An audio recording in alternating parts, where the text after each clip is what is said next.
Voilà, si quelqu'un a la page, il va lire Esther chapitre 3 au verset 6. Amen. Amen. Esther 3, verset 6, il est écrit. Mais il dédaigna de porter la main sur Mardochée seul, car on lui avait dit de quel peuple était Mardochée, et il voulut détruire le peuple de Mardochée, tous les Juifs qui se trouvaient dans tout le royaume d'Assyrus. Au premier mois. Oui, ça. Amen. Voilà, donc c'est l'histoire, en fait c'est un verset que j'ai reçu quand je me suis réveillé. J'ai reçu ce verset et j'étais en train de méditer là-dessus. Et c'est d'ailleurs le verset qui m'a accompagné toute la matinée jusqu'à ce qu'on arrive là-bas à la maison des femmes. C'est le verset que j'avais en esprit. Et dès que j'ai reçu ce verset, c'est là où j'ai reçu aussi le message de la sœur concernant les événements qui se sont passés en cette nuit. Et pendant que je méditais là-dessus, je comprenais que le diable, quand il s'attaque à l'un d'entre nous, il n'a pas un problème forcément avec le serviteur Xavier. Parce que si le serviteur Xavier commence à faire un certain nombre de choses, le diable va le laisser tranquille. Parce que nous avions un roi ici, je crois que c'était Assyrus, et nous avons un serviteur du roi qui s'appelait Aman. Et nous avions aussi un serviteur de Dieu qui s'appelait Mardochée. Maintenant, Mardochée faisait partie du peuple juif, c'est-à-dire des personnes qui refusent de se prosterner devant des idoles. C'était le premier commandement dans la loi de Dieu, dans la loi juive. C'est que un juif ne se prosterne jamais devant une idole. Et c'était le pilier de la foi juive. Si tu voulais tuer un juif, il fallait lui demander de se prosterner devant une idole. C'était une abomination parmi les juifs. Donc ce peuple-là ne se prosternait jamais devant les idoles. C'était comme ça. Depuis les patriarches, Abraham, Moïse et les autres qui ont suivi, un juif jamais ne se prosterne devant une idole. Jamais. Et il faut savoir que nous sommes aussi ce peuple. Ce peuple, c'est aussi les chrétiens d'aujourd'hui. Mais pas n'importe quel chrétien.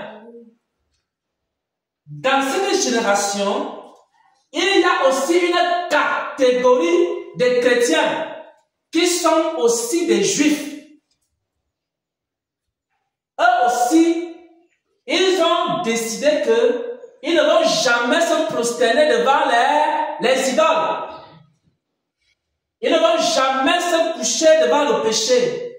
Ils ne vont jamais renoncer à la foi chrétienne. Ils ne vont jamais renoncer à porter leur croix. Ils ne vont jamais trahir le Seigneur Jésus-Christ. Il y a aussi cette catégorie de chrétiens qui ont décidé qu'ils ne vont jamais se prosterner devant le diable. Ils ne vont jamais donner gloire à Satan. Amen. Cette catégorie de chrétiens-là, elle existe aussi sur la terre. Donc, beaucoup pensent que Aman avait un problème avec Mardochée. Aman n'avait aucun problème avec Mardochée. Aman avait un problème avec ce peuple-là. Je veux que le frère continue à lire. Parce qu'il faut que vous compreniez un peu le problème d'Aman.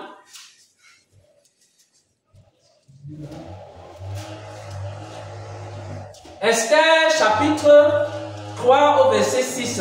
Esther chapitre 3, partie de 6. Mais il dédaigna de porter la main sur Mardochée seul, car on lui avait dit de quel peuple était Mardochée, et il voulut détruire le peuple de Mardochée, tous les Juifs qui se trouvaient dans tout le royaume d'Assuérus. Au premier mois, qui est le... Amen. Amen. Donc, le problème d'Aman, c'était ces hommes-là, tout ce peuple-là, tous ces gens qui ne veulent pas se prosterner devant les idoles. Amen. Même si tu étais de l'empire d'Assuérus et que tu n'étais pas juif, si tu avais pris la décision que tu ne prosternes pas devant l'idole, tu devais avoir un problème avec Aman. Donc ce n'était pas une question de juifs, ce n'est pas une question de Camerounais, Amen. ce n'est pas une question d'Africains, d'Européens, d'Asiatiques ou je ne sais pas de Noirs, de Blancs. C'est une question d'une attitude, d'une décision que les gens ont pu apprendre dans leur vie, qui ne vont jamais donner gloire au diable. Amen.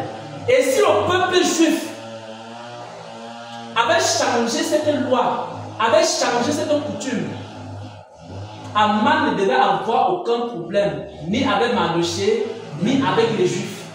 Le problème d'Aman, c'est que ces gens-là persistaient dans leur affaire-là. Comme nous aujourd'hui, nous persistons dans notre affaire-là. Notre affaire-là, c'est quoi? C'est qu'on ne va jamais donner gloire au diable. Et on va pratiquer la parole de Dieu telle que le Seigneur nous l'a enseigné. On va jeûner, on va prier. On va méditer la parole de Dieu jour et nuit. Amen. Si la Bible dit A, nous faisons A. Amen. Si la Bible dit B, nous accomplissons B. Amen. Exactement comme c'est écrit, sans rien ajouter et rien à enlever. Alors ce peuple-là, le diable a un problème contre ce peuple. Je vous dis la vérité. Vous voulez vivre une vie tranquille sur la terre, il faut changer d'attitude. Mais si quelqu'un a décidé, comme Mardochée, que je ne vais jamais donner gloire à un Satan, parce que quand le diable va entrer ici dans l'assemblée, il va entrer par la louange, il ne parvient pas. Il va entrer par l'adoration, il ne parvient pas. Il va entrer par la prédication, il ne parvient pas. Il va entrer par les dîmes et les offrandes, il ne parvient pas. Parce que le Saint-Esprit nous révèle les fausses dîmes et les fausses offrandes. Il cherche à entrer d'une manière ou d'une autre. Il n'arrive pas à entrer. Il commence à se poser des questions. Mais quel est ce peuple? Mais quel est ce peuple? Mais quelles sont ces personnes-là que je veux entrer? Première fois j'échoue, deuxième fois j'échoue, troisième fois j'échoue, quatrième fois j'échoue, cinquième fois on me démasque, sixième fois on me gifle, septième fois on m'écrase, septième fois on me dépouille. Moi je peux faire avec ce peuple. Dis ça. Est-ce que vous savez que le diable ne dort pas? Il a un problème. Tant qu'il n'est pas entré, il va toujours continuer. Si vous voulez me faire aimer ça en Christ, que Satan vous laisse tranquille. Il faut que vous changez la loi là. Voyez, aussi longtemps que nous sommes les Juifs, aussi longtemps qu'on ne se prosterne pas devant le diable, aussi longtemps qu'on dit qu'on ne prend pas la marque de la bête, aussi longtemps qu'on dit qu'on ne touche pas à l'intérieur, aussi longtemps qu'on renonce à la vanité de ce monde pour servir le seul et le vrai Dieu. Aman ne va pas dormir, le diable ne va pas dormir, les serviteurs du diable ne vont pas dormir, parce que le diable a dit ceci. Il a dit que c'est moi le prince de ce monde. Je dois dominer sur tous les hommes qui sont sur la terre. Il n'y a personne qui doit échapper à mon contrôle. Mais d'où vient-il qu'il y a des petits enfants? D'où vient-il qu'il y a des jeunes gens? D'où vient-il qu'il y a des hommes et des femmes qui ne veulent pas fléchir leurs genoux devant moi? Et alors, le diable va essayer de toutes les manières possibles. Esther 3, verset 6 nous dit ceci, que Dieu n'avait pas, qu'Aman n'avait pas un problème contre que Mardochée, Oui. il avait un problème contre tout ce peuple-là, tous ces hommes-là, toutes ces femmes-là, toutes ces jeunes filles-là, tous ces jeunes garçons-là, qui ont décidé de ne jamais fléchir les genoux devant le diable. Amen. Alors, la Bible dit que Aman a donc commencé à comploter. C'est pour vous dire, mes frères et mes sœurs en Christ, il faut que vous compreniez ce qu'on appelle la persécution. La persécution, c'est quoi? La persécution et les épreuves, c'est quoi? La persécution et les épreuves, ce sont des situations que le diable crée dans le but de faire fléchir les genoux des chrétiens jusqu'à ce qu'ils l'adorent. La persécution, c'est quoi? Les outrages, c'est quoi? Lorsqu'on crache sur quelqu'un, lorsqu'on maltraite quelqu'un, lorsqu'on le met en prison, c'est pour qu'un jour, avec l'espoir qu'un jour, il peut dire que oui, je reconnais que Satan, tu es fort. C'est la raison pour laquelle, lorsque on s'attaquait aux chrétiens dans l'église primitive, la seule chose qu'on leur demandait, c'est qu'il faut que tu renonces à ta foi. On te laisse tranquille. Vous n'avez jamais entendu ça dans vos maisons, dans vos familles. On ne te demande rien. On va te donner les voitures, on va te donner les maisons, on va te donner tout ce que tu veux. On va te faire voyager, on va te donner de l'argent. Tu vas hériter des biens de ton père, des biens de ta mère. Tu vas hériter tout ça. On te demande une seule chose. Abandonne Jésus, abandonne l'église, abandonne ta foi, abandonne tes histoires. Quand on appelle Jésus revient bientôt. Si tu abandonnes ça, on n'a plus de problème avec toi. Tout ce que tu demandes, on va te donner, on va te protéger. On va envoyer la police qui va protéger ta maison. Tout ce que tu veux, on va te donner. Est-ce que vous savez ce qui s'est passé dans le désert?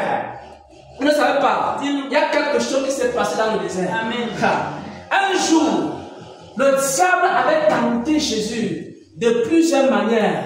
Première tentation, il a échoué. Deuxième tentation, il a échoué. Vous connaissez la troisième tentation, la dernière tentation, la tentation la plus importante, c'est que il faut que tu te prosternes et tu m'adores. Ça, c'était la tentation. Tout ce que le diable était en train de faire là, il était en train de s'amuser. Il faut te jeter, il faut faire telle chose. Il faut dire que les pièces là, ils se transforment en pain. Ça, c'était pas encore la vraie tentation. La vraie tentation, c'est au dernier niveau. Le dernier niveau, c'est quoi? Le dernier niveau, c'est que il faut que tu te prosternes devant moi et maintenant tu m'adores. Il dit que quoi? Je vais te donner quoi? La gloire. Tout ce qu'il y a sur la terre, tout ce qu'il y a comme la gloire de ce monde, les maisons, les voitures, les chevaux et toutes ces choses-là. Maintenant, voici la condition. Parce que j'ai un problème. Il faut résoudre mon problème. Le diable a un problème. C'est qu'il veut que l'homme se prosterne devant lui. Et nous disons qu'on ne se prosterne pas devant le diable. Qu'on ne va jamais se prosterner devant Satan. On ne va jamais lui obéir. On ne va jamais lui rendre gloire. Satan, je ne te rendrai jamais gloire. Je ne rendrai jamais gloire au diable. Je ne te donnerai jamais la gloire. Parce que tu ne mérites pas la gloire. Satan ne mérite pas la gloire. Je ne vais jamais mériter la gloire. Je ne vais jamais me prosterner pour adorer le diable. Jamais. Il a fini toutes les tentations. Il est arrivé là où il devait arriver. Il faut que tu m'adores. Et là maintenant, on a dit, arrière de moi. Et quand Jésus a dit ça, le diable a plié sa queue. Il est parti. Il dit que mais ça c'est quel genre de personne? J'ai tenté ici, je n'ai pas réussi. J'ai tenté là-bas, je n'ai pas réussi. Et j'ai maintenant sorti la carte. Ce que je cherchais même depuis. De toutes ces tentations, voilà la vraie tentation. Il faut qu'il se prosterne devant moi. Et maintenant il me dit arrière de moi, Satan. Il est parti. Il commençait maintenant à rôder, à chercher une autre occasion. Le diable ne dormait pas. Pendant tout le ministère de Jésus sur la terre, le diable cherchait à le renverser. Parfois, le diable entre dans les pharisiens pour que les pharisiens fassent tomber Jésus. Il n'arrive pas. La Bible dit que Jésus réduisit influencer les pharisiens. Ensuite, le diable chercha encore à aller voir Hérode. Il chercha à aller voir Pilate. Il chercha à rencontrer toutes les personnes pour tuer Jésus. Jusqu'à ce qu'il a obtenu ce qu'il cherchait. Maintenant, il se dit, avec la souffrance ici là, avec la flagellation, avec la croix, avec le sang qui va couler là, je suis sûr qu'ici là, c'est le dernier niveau. Dans la souffrance ici là, je suis certain que cet homme-là va se prosterner et m'adorer. Il va chercher à faire comme Job, comme la femme de Job a failli dire à Job, maudit Dieu et meurt. C'est-à-dire quoi? Prosterne-toi devant le diable. Pourquoi est-ce que le diable a fait souffrir Job? Le diable a fait souffrir Job pour une raison. Parce que le diable voulait que, à la fin, que Job le glorifie et que Job puisse maudire Dieu. Et que Job puisse dire que Dieu là, vraiment, il est injuste. C'est également la raison pour laquelle on a commencé à flageller, on a commencé à taper, on a commencé à cracher sur le Seigneur, on a commencé à lui faire toutes sortes de souffrances pour qu'il abandonne la foi, pour qu'il commence à se prosterner devant le diable. C'est la raison pour laquelle vous qui êtes le bois sec, vous souffrez. C'est la raison pour laquelle vous qui êtes le bois sec, vous traversez des tribulations. C'est pourquoi, lorsque vous passez en route, les gens ne sont pas contents. Lorsque vous montez, ils regardent. Voilà ces hommes et ces femmes qui disent qu'ils veulent marcher selon la sainte doctrine. Il faut qu'on leur tende un piège. C'est pourquoi sur votre chemin, il y a beaucoup d'amanes. Le diable a envoyé des amanes. Le diable a envoyé des amanes dans la vie de chacun d'entre vous. Ce n'est pas une question du serviteur Xavier. C'est toute personne dans cette assemblée, c'est toute personne dans cette église qui a pris la décision qu'il ne va jamais se prosterner devant le diable. Le diable va envoyer derrière toi un aman. Alors, il faut que tu saches que il y a des esprits qui sont derrière chacun de nous. Et si nous savons cela, alors nous devons faire quoi? Nous devons dire à Dieu ceci. Nous devons dire à Dieu que nous ne comptons que sur toi. Amen. Voilà. Vous comprenez maintenant le cantique qu'on a chanté. Amen. Face à Aman, on compte sur qui? Sur Jésus. On compte sur le Seigneur. Amen. Face à Hérode, on compte sur qui? Sur Jésus. On compte sur Jésus. Amen. Face aux pharisiens, on compte sur qui? Le Seigneur. On compte sur le Seigneur Jésus-Christ. Amen. Face aux Sadducéens et aux conseillers, au grand conseil, on les appelait comment? Le Sanhédrin, au grand conseil des sages et du Sanhédrin qui veulent en finir avec la vraie foi chrétienne. On compte sur qui? Le Seigneur. On compte sur le Seigneur Jésus-Christ. Et nous allons commencer la prière. Nous allons dire à Dieu, Seigneur, tu as dit dans ta parole, heureux ceux qui pleurent, car ils seront consolés. Et nous allons commencer à dire à Dieu, Seigneur, apporte ta consolation parmi tes enfants. Pendant que nous pleurons, pendant que nous sommes